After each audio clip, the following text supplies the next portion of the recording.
Well, hello, boys and girls. It's really great to be in your classroom again this week. So, today I'd like to talk to you about getting along with your friends, making friends, and keeping friends. We're going to start by listening to a story called The First Day of School. Now, I know that this is not our first day of school because we have already been in school for an entire 6 weeks. But this is the first day back from our intercession.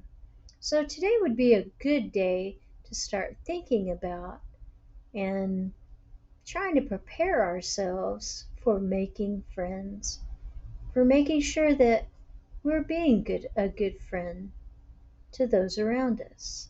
So let's see what this story is all about.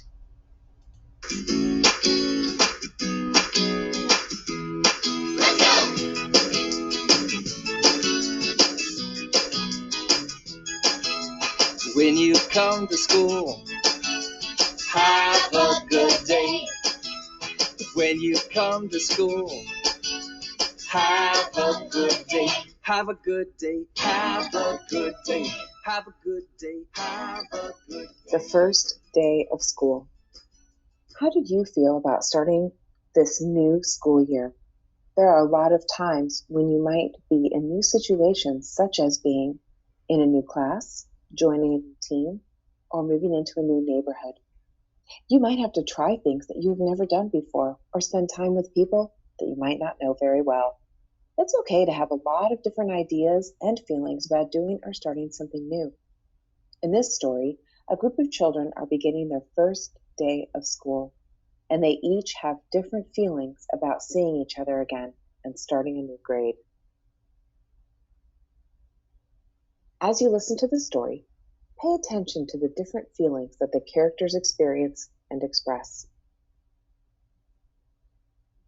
On the morning of the first day of school, Gabriel walked toward the great oak tree in the middle of the park, where he was meeting some of his friends. Ever since they were very young, he and his friends had played together in the treehouse perched high in its branches. Gabriel had been away all summer, and he stopped to tighten the straps of his backpack. He wondered nervously what it would be like to see his friends again after such a long time. Suddenly, Gabriel felt a quick tug at his sleeve. "Hey, you're it!" yelled Annie, and she raced past him on her scooter. Annie had always been the fastest kid that he knew for as long as they had been friends. "Bet you can't catch me," she laughed. Gabriel grinned as he ran after her toward the treehouse. On the other side of the park, Kayla and Kenny chatted non-stop as they walked to the treehouse to meet their friends. "Wasn't it so much fun to go to camp together this summer?" asked Kenny. "Yeah," agreed Kayla. "My favorite part was the talent show at the end. I was laughing so hard when your group did the skit about the dinosaur drive-through. It was so funny." "I know," said Kenny. "The kids in my group were really cool. Actually, I met a lot of fun kids at camp this year." He stopped and looked at Kayla. "What if all our friends from school made new friends this summer too? Do you think they'll still want to hang out with us?" Kayla did not know what to say. Back at the oak tree, Annie parked her scooter and waited anxiously for the rest of her friends to arrive. She had an awesome new backpack, and she was excited to see the other kids again after the long summer. When Gabriel finally made it to the treehouse, Annie noticed that he was very quiet. "What's wrong?" she asked. Gabriel sighed. "My big sister said that now that we're older, school will be different. We will have longer books and bigger spelling words, and we'll have to sit on the other side of the cafeteria for lunch." Annie gave Gabriel an encouraging smile. "It will probably be different, but I'll bet that it will still be fun." "Maybe," Gabriel agreed. "But what if we don't get to see each other as much?" "Don't worry," answered Annie. "It will be fun to meet the new kids in our classes. Besides, we'll see each other here at the treehouse all the time after school." Gabriel took a deep breath and nodded. "I guess you're right," he said. The kids decided to go to the treehouse while they waited for the rest of their friends. "Hey, remember this?" Gabriel held up a stuffed green alien with an orange Z on its head and big trumpet ears. Annie laughed. Of course I remember Z. We used to have so much fun playing up here together when we were little. Sometimes the adventures we had with Z seemed like they were actually real. Gabriel nodded in agreement. We sure had big imaginations. Looking around the treehouse, they saw the big Club Z banner that they had all painted together, the bug house that used to hold their pet caterpillar, and some of their favorite storybooks. They thought about all the fun they had with their friends together at the treehouse. So, do you really think school will be okay, even if things are different? Gabriel asked. Yep, answered Annie. I think this year is going to be awesome. Suddenly, they heard voices outside and looked out the window to see Kenny and Kayla at the bottom of the tree. They scrambled down the ladder, happy to see their friends again. Wow, Kayla, exclaimed Gabriel. You got really tall at camp. Kayla laughed. Yeah, I also learned how to play chess and finally tried jumping off the diving board. Camp was a lot of fun. Camp was great, agreed Kenny, but I'm glad to be back home and starting school.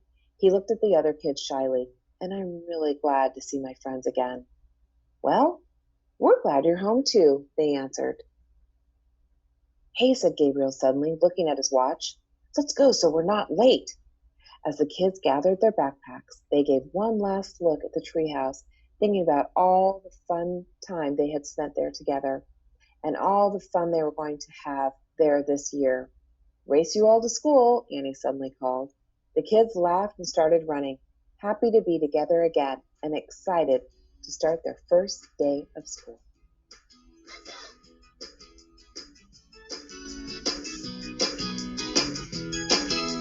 When you come to school, have a good day. When you come to school, have a good day. Have a good day. All right. I really like that tune. Have a good day. That's a really great message to send to our friends. And it's also a good message to carry with you in your heart so that all day you'll try your very best to have a good day. You know, boys and girls, what I really liked about this story is how well the students knew each other. They'd been friends, you can tell, for quite a while, for a long time, just like many of you have been friends, probably since either pre K or kindergarten. That's a really neat feeling when your friends know you, when they know what you like or they know what you don't like. That's a really good feeling. And that's what it takes to be a really good friend, is to really know the person, to really know what they like, what they don't like, or what scares them. And then if you find out what scares them or what hurts them, the best thing to do is try to avoid those things and try not to hurt anybody or try not to scare anybody. It's just like I've been telling you over the years. You always have to think before you say or do something. Think of the letter H. Think of the letter H in your mind and think to yourself, before I say this or before I do this, is it going to help someone or is it going to hurt someone? If it's going to help someone, then by all means go and help your friend the best you can. But if it's going to hurt someone, probably you shouldn't do that, right? So we don't want to hurt or scare anyone. So I'd like to do a little activity now with you if we have time so that we can get to know each other as friends. Thank you for listening, boys and girls.